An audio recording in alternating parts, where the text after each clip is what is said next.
పోయిన వీడియోలో మన ఫారిన్ మినిస్టర్ జైశంకర్ గారు తీసుకున్న నిర్ణయం అంటే వీసా అనబడే అస్త్రాన్ని వాడి ఈ ఖాళిస్తాన్ పోరాటదారులకు చుక్కలు చూపిస్తున్నారండి మన వాళ్ళు. ఇదే పని మనము బంగ్లాదేశ్తో కూడా చెయ్యాలా? డిసెంబర్ 9 మన దేశానికి సంబంధించిన ఉన్నత అధికారులు ఢాకా వెళ్ళి మీరు చాలా తప్పులు చేస్తున్నారు, సో మేము సహనంతో ఉంటున్నాం, ఒకవేళ మేము రియాక్ట్ అయితే రెస్పాండ్ అయితే మీ బంగ్లాదేశ్ పరిస్థితి ఏమిటి, అసలు మీరు బతికి బట్ట కట్టగలరా? ఇలా ఎందుకు చెప్తున్నాను అంటే బంగ్లాదేశ్ అంటేనే టెక్స్టైల్ మార్కెట్ కదండి. 90% వాళ్ళ రెవెన్యూస్ ఈ టెక్స్టైల్ గార్మెంట్ మార్కెట్ నుంచే వస్తుంది. ఎక్స్పోర్ట్స్ చేస్తూ ఉంటారు. చైనా తరువాత ప్రపంచంలో హయ్యెస్ట్ లెవెల్లో గార్మెంట్ ఇండస్ట్రీ అంటే బంగ్లాదేశ్లోనే. ఇవాళ పరిస్థితి ఏంటి మనం మాట్లాడుకున్నాం కదా, 2-3 వీడియోస్లో మాట్లాడాం. సర్వనాశనం. అక్కడ ఎలాంటి ఒక క్రైసిస్ ఉంది అంటే ప్రజలు ప్రతి 2 రోజులకు ఒక్కసారి రోడ్ల మీదకి వచ్చి మా పేమెంట్స్ చేస్తారా చెయ్యరా, మళ్ళీ ఈ టెక్స్టైల్ ఇండస్ట్రీస్ని ఓపెన్ చేస్తారా చెయ్యరా, మేము ఎలా బతకాలి, మహమ్మద్ యూనస్ నువ్వు వెళ్ళిపో, నువ్వు వచ్చిన తరువాతే ఇలాంటి పరిస్థితి. షేక్ హసీనా ఉన్నంత కాలము కూడా ఒక ప్రో హిందూ గవర్నమెంట్ అనుకోండి, కానీ అక్కడ ప్రజలు హ్యాపీగా ఉన్నారు కదండి. పెద్ద ఇండస్ట్రీస్ కదా. చైనా తరువాత the second largest textile industry అంటే బంగ్లాదేశ్ కదా. మరి ఇవాళ ఏమైంది?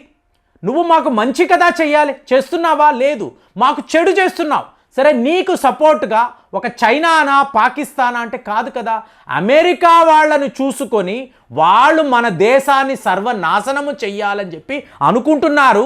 ఆ ప్లాన్ ప్రకారం నువ్వు మమ్మల్ని ఇంతలాగా ఎలా ఇబ్బంది పెడతావు, సో నువ్వు వెళ్ళిపో అని చెప్పి ప్రజలు డిమాండ్ చేస్తున్నారు. ఈ యువత, మీకు స్టూడెంట్స్ సంఘాలు అనండి, ఎన్జిఓలు అనండి, ముఖ్యంగా హిందూ సంఘాలు. ఇప్పుడు చిన్మయ కృష్ణదాస్ అన్నప్పుడు ఈయన అరెస్ట్ చేశారండి. సో జడ్జి గారు బెయిల్ కూడా ఇవ్వలేదు. మరి ఈయన అంత పెద్ద తప్పు ఏం చేశాడు, అంత పెద్ద నేరం ఏం చేశాడు అంటే బంగ్లాదేశ్ యొక్క జెండా ఉంది చూసారా, జాతీయ జెండా, దానికన్నా మీకు హయ్యర్ లెవెల్లో ఇతను కాషాయ జెండాను ఎగరవేశాడు. అంటే బంగ్లాదేశ్ జెండా ఇంత అంటే కాషాయ జెండా ఇంత. సో ఆ హైట్ను చూసి ఇతను మనకు ద్రోహం చేశాడు, అరెస్ట్ చేయండి. ఇదేమైనా ఒక కేసా అండి? కానీ మీకు కృష్ణదాస్ని ఇలాగే వీళ్ళు అరెస్ట్ చేశారు. మీకు 85 సంఘటనలు జరిగాయి. హిందువుల పట్ల హింస అనేది జరిగింది. నిన్నటికి నిన్న బంగ్లాదేశ్ ప్రభుత్వము ఒప్పుకుంటుంది. ఎందుకు? డిసెంబర్ 9 నుంచి మనము తీసుకువస్తున్న ఒత్తిడి. సో ఇదంతా ఓకేనండి. వాళ్ళు ఎక్కడో ఇంకో దేశంలో ఉన్నారు. ఇప్పుడు మనం లిటరల్గా వెళ్ళి వాళ్ళని కాపాడలేము. సో వాళ్ళు వాళ్ళ సంరక్షణ చూసుకోవాలి. ఇదంతా ఫైన్. కానీ నీకు బుద్ధి చెప్పాలి కదా. కెనడా విషయంలో అదే కదా జరిగింది. ఇవాళ అమెరికాకు కాబోతున్న అధ్యక్షుడు ఏం చెప్తున్నాడు? నీ కెనడాను అమెరికాతో కలిపేస్తాన్రా, ఒక స్టేట్కి నువ్వు గవర్నర్గా ఉండు, నీ లెవెల్ అంతే, నీ యొక్క స్టేటస్ అంతే, నువ్వు ఒక దేశానికి ప్రధానమంత్రి, ఇలా అంతా ఫీల్ అవ్వకు, you are nothing to me అని చెప్పి డొనాల్డ్ ట్రంప్ అంటున్నాడు. అలాంటప్పుడు భారత్కి బంగ్లాదేశ్ ఎంత అండి? ఆ దేశము అక్కడ ఉంది, ఆ పేరు మనం పెట్టాం, బంగ్లాదేశ్ అన్న పేరు మనము పెట్టాము. సో మన దయా దాక్షణ్యాలతో ఉంటున్న ఆ దేశము ఇవాళ మనపై తిరగబడుతున్నారు అంటే, తిరగబడడం కాదు, హిందూ మైనారిటీస్ అని చెప్పి వాళ్ళని టార్గెట్ చేస్తూ ఉంటే ఇక్కడ ఈ దేశంలో మనం ఇంకా చూస్తూ ఉంటే అర్థము ఉందా? అంటే వాళ్ళ టెక్స్టైల్ ఇండస్ట్రీని టోటల్గా డిస్ట్రాయ్ చేసామండి. పెద్ద బ్రాండ్లు బంగ్లాదేశ్ నుంచి వచ్చేసారు. ఇవాళ వీళ్ళందరూ కూడా గుజరాత్, సూరత్లో ఒక టెక్స్టైల్ పార్క్ను పెట్టబోతున్నారు. 10,000 కోట్లు మీకు అక్కడ ఇన్వెస్ట్మెంట్. అంటే మనము చైనా తర్వాత సెకండ్ పొజిషన్లో ద లార్జెస్ట్ మన గార్మెంట్ ఎక్స్పోర్ట్స్ మనమే చెయ్యబోతున్నాం. అలాంటిది మీరు బంగ్లాదేశ్ని చూసారనుకోండి, 90% వాళ్ళు గార్మెంట్ మార్కెటే కదా. వీళ్ళకి మరి కాటన్ కావాలి కదా. ఈ కాటన్ ఎక్కడి నుంచి వస్తుందండి? భారత్ నుంచే. మనము వాళ్ళకి ఆ కాటన్ పంపిస్తేనే అక్కడ ఇండస్ట్రీస్ ఉంటాయి. ఇది మహమ్మద్ యూనస్కి తెలియదా? నోబెల్ బహుమతి వచ్చిందని గొప్పగా చెప్పుకుంటున్నాడు కదా. ఇవాళ అస్సాం నుంచి కొంతమంది రిప్రజెంటేటివ్స్ ఇతను బంగ్లాదేశ్కి చేస్తున్న నష్టానికి ఇతని నోబెల్ బహుమతిని తీసివేయాలి, వెనక్కి తీసుకోవాలి. పరమ చెత్త పాలన, చీఫ్ అడ్వైజర్ అంటున్నారు, చీఫ్ అడ్వైజర్గా తయారయ్యాడు. ఆ దేశాన్నే సర్వనాశనము చేస్తున్నాడు. ఎందుకు? అమెరికా వాళ్ళు చెప్తున్నారు భారత్పై తిరగబడు, భారత్ ఇవాళ ఒక సూపర్ పవర్గా ఎదగడము మనకు మంచిది కాదు. ఈ ఉద్దేశంతో జో బైడెన్ జనవరి 20 వస్తే ఇదంతా ఉండదండి.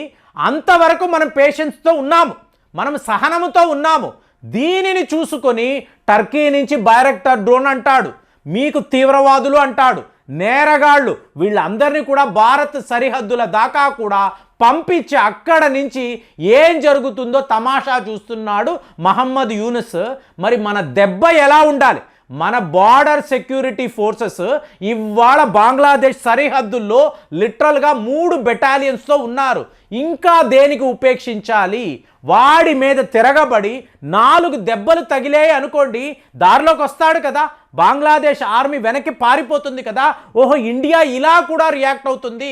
ఓన్లీ డిప్లొమాటిక్ ఛానల్స్లో, అలాగే రెవెన్యూ మోడల్లో ఇక్కడ మాత్రమే కాదు, ఇండియన్ ఆర్మీ సత్తా ఏంటి, ఇండియన్ ఎయిర్ ఫోర్స్ తలుచుకుంటే బంగ్లాదేశ్ ఏమైపోతుంది, ఇదంతా మనం చెప్పాలా వద్దా?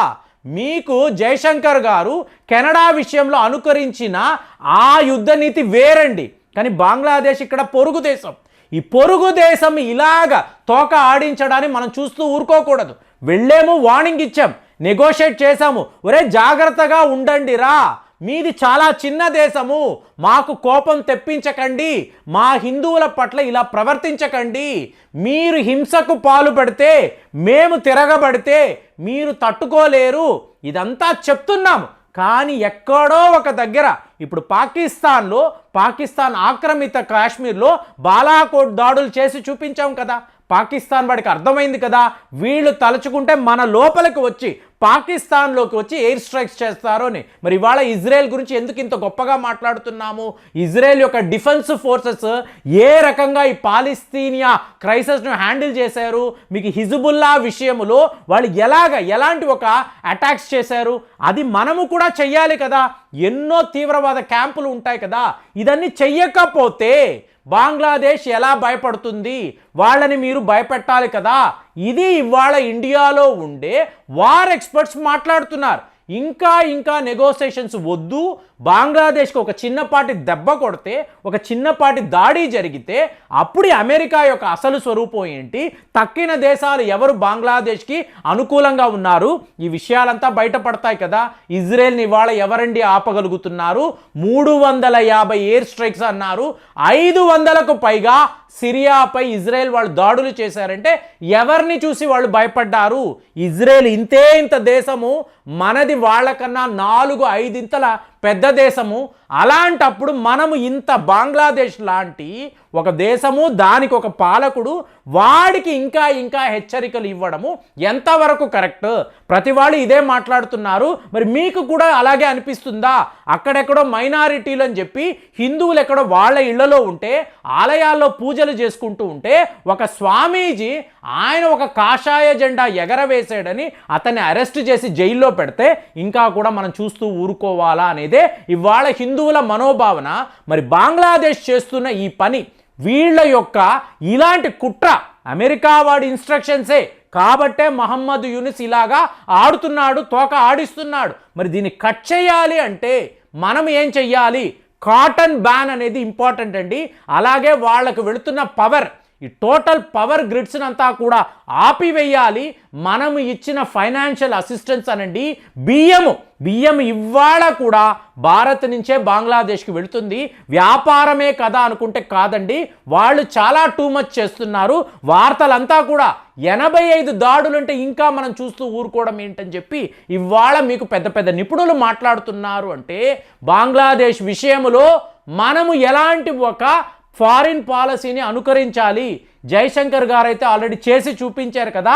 మరి వీళ్లకు అజిత్ దోవెల్ గారు ఒక కొత్త రకమైన ఒక శిక్ష అనేది విధించాలి, వాళ్ళకు బుద్ధి రావాలి. అలా జరిగితేనే రేపు బంగ్లాదేశ్ కంట్రోల్లోకి వస్తుంది. షేక్ హసీనాను వాళ్ళు ఏమంటున్నారు?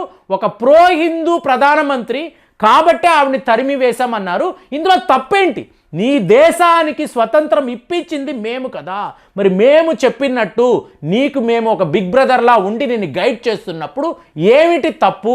ఇది మనం అడిగే ప్రశ్న. మరి బంగ్లాదేశ్కి ఎలా మనం బుద్ధి చెప్పాలి? ఒక్కసారి మీరు కూడా ఆలోచించండి.